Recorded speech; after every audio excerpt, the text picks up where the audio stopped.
Amados hermanos y amigos, una vez más estamos en sus hogares para compartir con ustedes este programa de estudio de doctrina básica cristiana. En nuestros últimos programas hemos comenzado a estudiar una serie de 5 temas que les llamamos las doctrinas de gracia. Ahora bien, estamos actualmente en el segundo tema, que es la elección incondicional, tema que comenzamos a estudiar en nuestro último programa.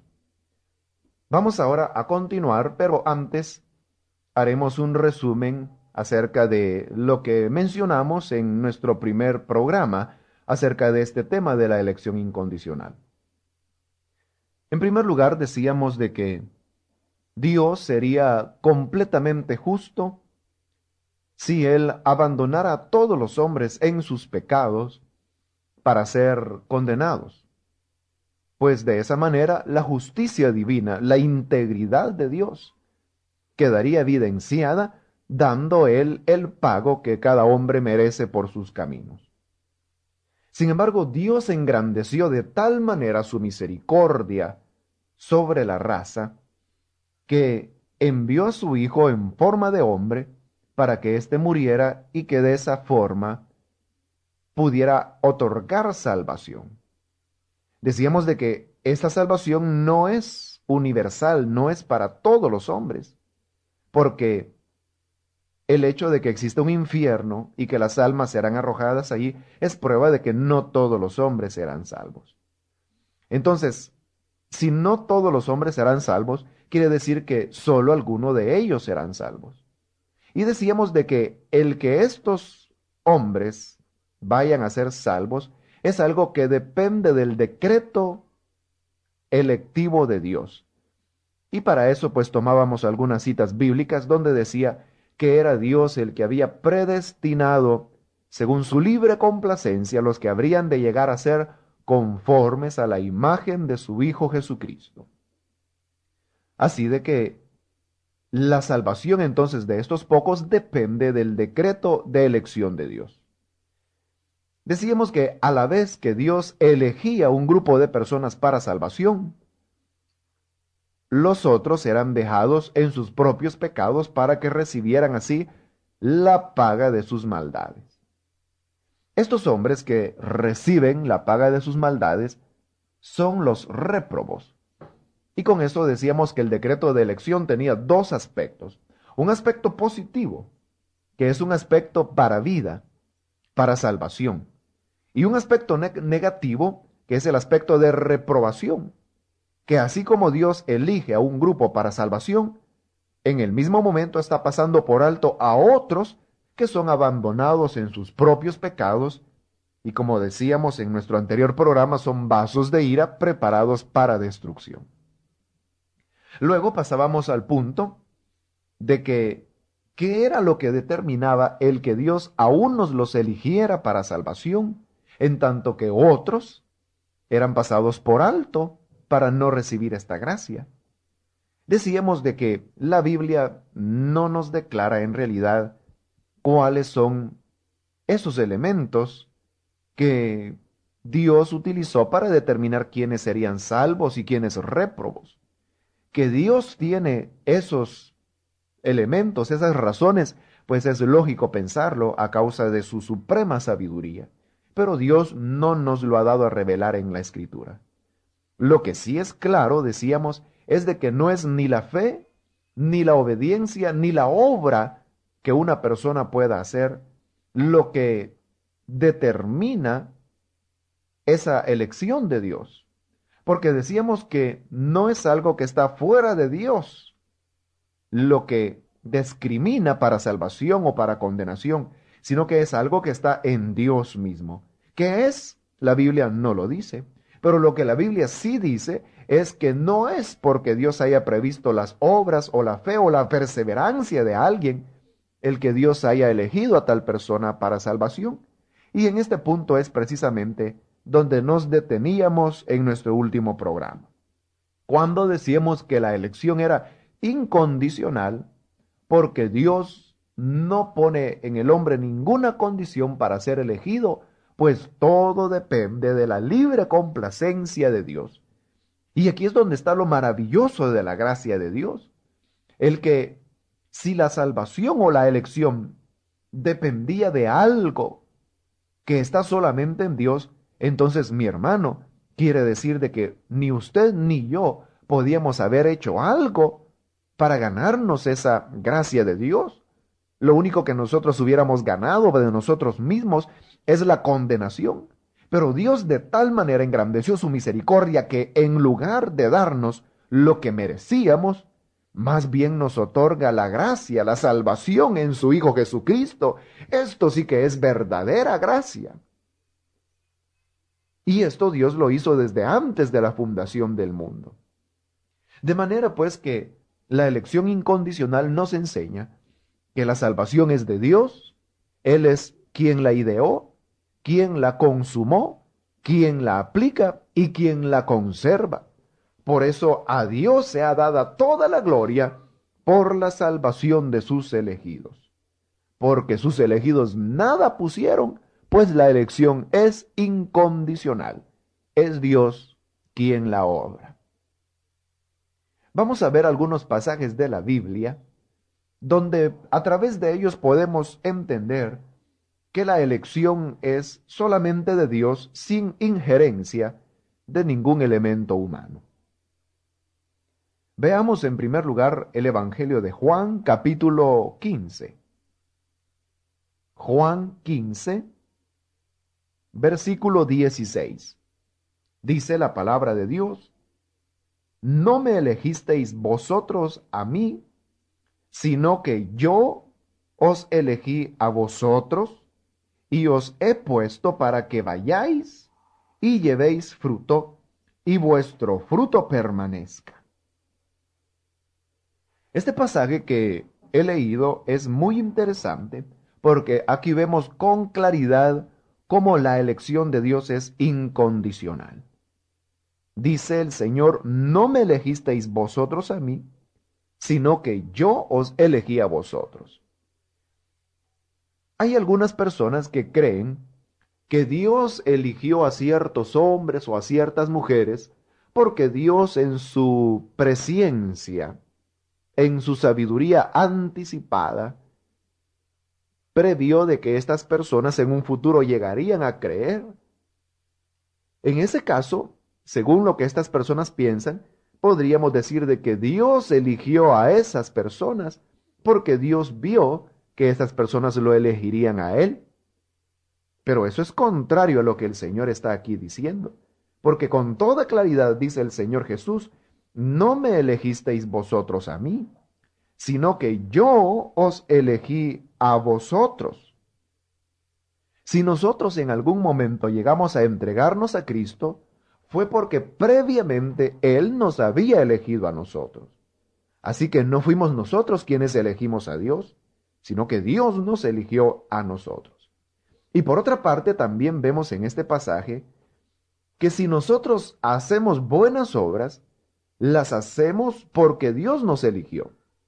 O sea, no es que Dios nos haya elegido porque hacíamos buenas obras, sino que es todo lo contrario. Hacemos buenas obras porque Él primero nos eligió. Dice claramente: yo os elegí a vosotros y os he puesto para que vayáis y llevéis fruto. Si llevamos frutos es porque Él antes nos eligió. Y con esto venimos a concluir que la elección no depende del fruto que hayamos dado, sino que es todo lo contrario. Llevamos fruto porque Él nos eligió y precisamente nos puso para que llevemos fruto. Con lo cual este pasaje viene a ser una ratificación de la verdad que estamos diciendo, y es de que la elección es incondicional. Examinemos ahora otro pasaje de la Biblia que nos habla acerca de esto mismo, y es el que encontramos en la primera carta de Pedro, en el capítulo 1. El versículo 2. Versículo 2 dice: elegidos según la presencia de Dios Padre en santificación del Espíritu para obedecer y ser rociados con la sangre de Jesucristo. Este versículo que acabo de leer debería pues terminar de una vez por todas con la controversia acerca de que si Dios eligió porque Él había previsto la fe. Notemos los términos que usa el apóstol Pedro. Dice que hemos sido elegidos según la presencia de Dios. Léase bien que hay muchos que este versículo lo leen la presencia de Dios, pero note que no dice presencia, sino que dice presciencia. Esta palabra presciencia lo que significa es un conocimiento anticipado. Usted sabe, ciencia significa conocimiento y pre es anterior, entonces es un conocimiento anticipado. Dice entonces que hemos sido elegidos según el conocimiento anticipado de Dios. Pero en ese conocimiento anticipado de Dios, en esa presciencia, lo que Dios vio no fue hombres y mujeres que habrían de creer y que porque habrían de creer Dios los iba a elegir. No es así la cosa. Sino que Dios en su presciencia lo único que vio es de que todos los hombres habrían de rechazar su evangelio, que no había quien entendía, que no habría justo ni aun uno, que no habría ningún entendido que buscara a Dios. Eso es lo que Él vio en su presciencia. Sin embargo, dice que Él nos eligió en santificación del Espíritu para obedecer y ser rociados con la sangre de Cristo. El pasaje es muy claro. No dice que por su presciencia Dios nos eligió porque vio de que habríamos de obedecer o porque vio que habríamos de ser rociados con la sangre. No es así la cosa, sino de que se nos dice con claridad que fuimos elegidos según la presciencia de Dios para obedecer, para ser rociados con la sangre, no porque habíamos obedecido. Entonces, la elección es incondicional porque Dios no elige porque íbamos a creer, sino que nos eligió para que creyéramos. No porque éramos santos nos eligió, sino que nos eligió para que pudiésemos obedecer. Creo que el pasaje es claro y ratifica la verdad que estamos diciendo acerca de la elección incondicional. Otro pasaje de la Biblia que nos declara la misma verdad es el que encontramos en el libro de los Hechos de los Apóstoles, capítulo 13. Hechos, capítulo 13.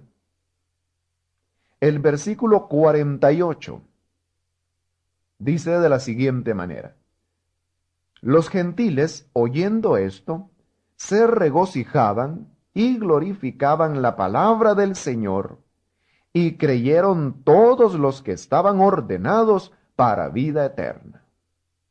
Eso es lo importante en este pasaje, que dice que creyeron todos los que estaban ordenados para vida eterna.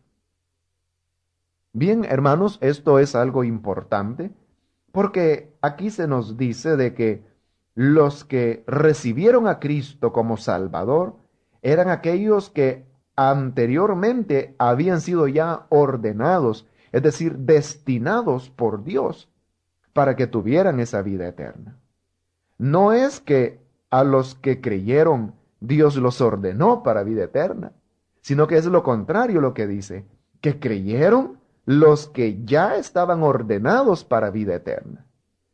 Este es un pasaje que, una vez más con claridad, nos enseña que no es que las personas sean elegidas porque crean, sino que a aquellos que fueron elegidos desde la fundación del mundo son los que ahora en la historia creen.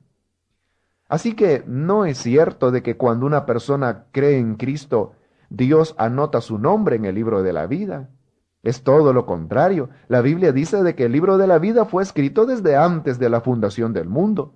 No está siendo escrito ahora que la gente está creyendo, sino que ese libro fue completado antes de la fundación del mundo. Y los que ahora creen son los que ya estaban escritos en ese libro. Otro pasaje más que nos enseña la misma verdad de la elección incondicional es el que encontramos en la carta del apóstol Pablo a los Efesios. Efesios capítulo 1, versículos 4 y 5.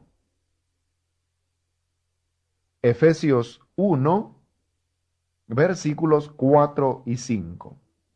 Dicen así: según nos escogió en él antes de la fundación del mundo, para que fuésemos santos y sin mancha delante de él, en amor, habiéndonos predestinado para ser adoptados hijos suyos por medio de Jesucristo, según el puro afecto de su voluntad.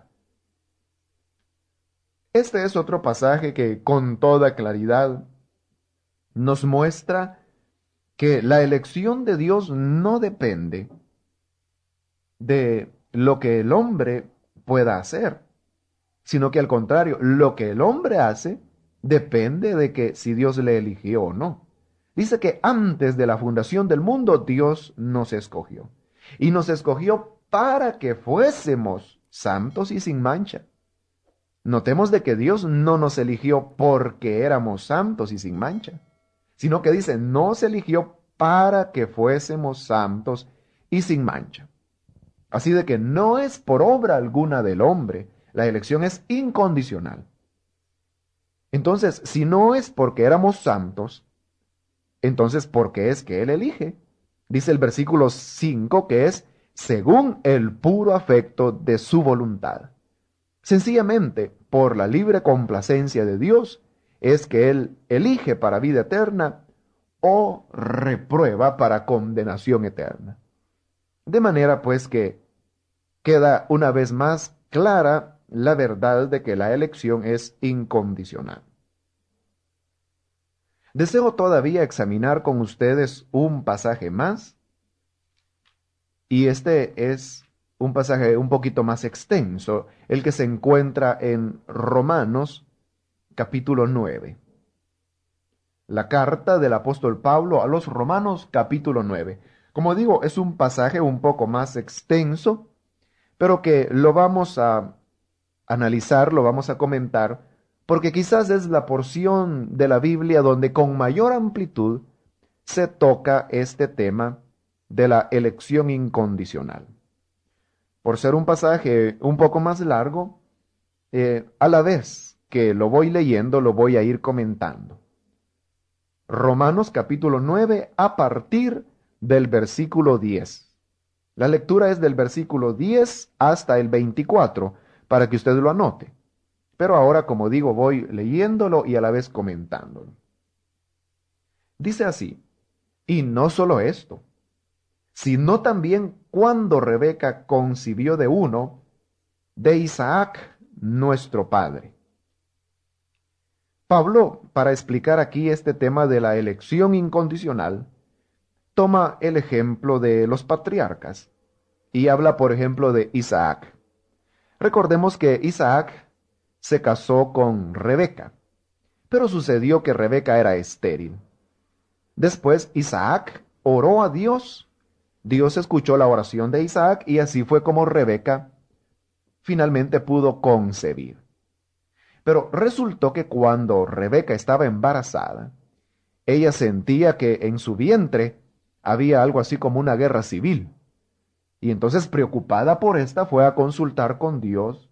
Y entonces Dios le dijo que lo que sucedía es que en su vientre había ya dos naciones. Quienes habrían de nacer eran Jacob y Esaú. Pero Dios le dijo de antemano, el mayor servirá al menor. O sea, de que aun cuando los niños estaban en el vientre de Rebeca, ya Dios había elegido, y había elegido al menor, porque Él determinó, el mayor servirá al menor. Ahora, siguiendo con Romanos 9, dice el versículo 11, pues no habían aún nacido, ni habían hecho aún ni bien ni mal, para que el propósito de Dios conforme a la elección permaneciese, no por las obras, sino por el que llama. Con este ejemplo que nos presenta la Escritura, creo de que queda bien claro lo que es la elección incondicional. Porque dice que no habían aún nacido, ni habían hecho aún ni bien ni mal. La Biblia dice de que Dios amó a Jacob, pero aborreció a Esaú. La pregunta ahora sería, ¿por qué Dios eligió a Jacob y en cambio aborreció a Esaú? Bueno, cualquiera dice, porque Dios ya sabía de que Esaú iba a ser un profano que vendería su primogenitura por un plato de lentejas. Pero no es esa la razón, pues la Biblia dice con claridad que cuando Dios eligió al menor sobre el mayor, dice que no habían aún nacido, ni habían hecho aún ni bien ni mal.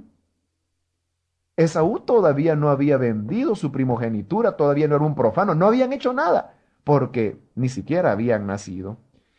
Pero aunque no habían nacido, dice Pablo, que Dios lo determinó así para que el propósito de Dios conforme a la elección permaneciese. O sea, lo que importa no es lo que iba a hacer Jacob o lo que iba a hacer Esaú.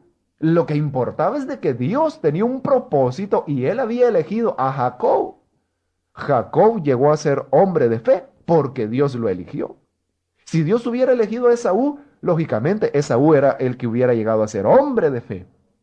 Y por eso dice que este propósito, el versículo 11, no por las obras, sino por el que llama.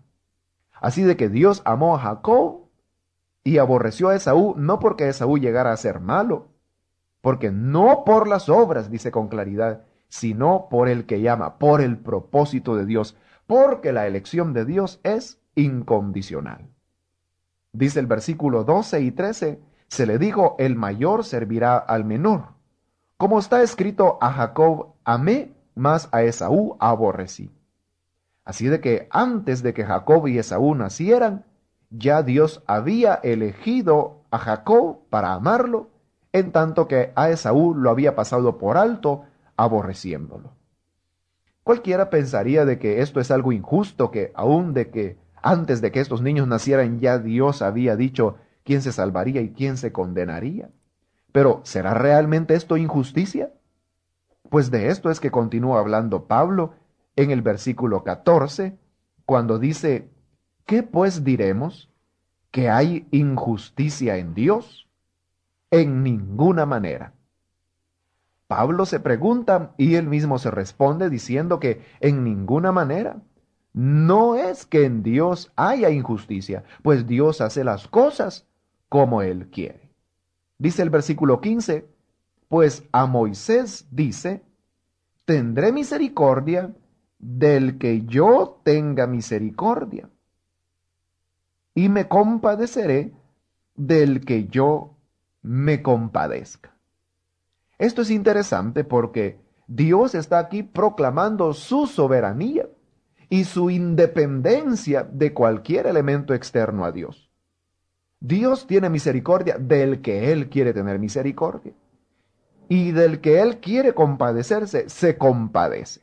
Y Dios se lo dijo a Moisés. Y por eso, como una conclusión, dice Pablo en el versículo 16, así que no depende del que quiere ni del que corre, sino de Dios que tiene misericordia. Nadie se salva porque quiera salvarse. Y nadie se esfuerza por alcanzar la salvación. Es decir, nadie corre ni nadie obtiene la salvación porque corra o porque quiera, sino que la obtienen aquellos de quienes Dios tiene misericordia. Así que no depende del esfuerzo humano, no depende de la elección humana, sino que depende de Dios, quien es el que tiene la misericordia. Para reforzar todavía más, Pablo nos pone otro ejemplo, que es el del faraón. Dice el versículo 17, porque la Escritura dice a Faraón, para esto mismo te he levantado, para mostrar en ti mi poder y para que mi nombre sea anunciado por toda la tierra. Pablo está poniendo ahora el ejemplo del faraón con el cual tuvo que batallar Moisés. Dios dice de que había levantado a este faraón tan solo para mostrar en él su poder, tan solo para derramar sobre él sus juicios. El libro de Éxodo dice con toda claridad que Dios endurecía el corazón de Faraón. Y esa es la verdad que está tratando aquí Pablo, que no depende de lo que Faraón hiciera o no hiciera, es Dios quien ablanda el corazón de una persona o quien lo endurece, como en el caso de Faraón, para mostrar en él su poder y su ira.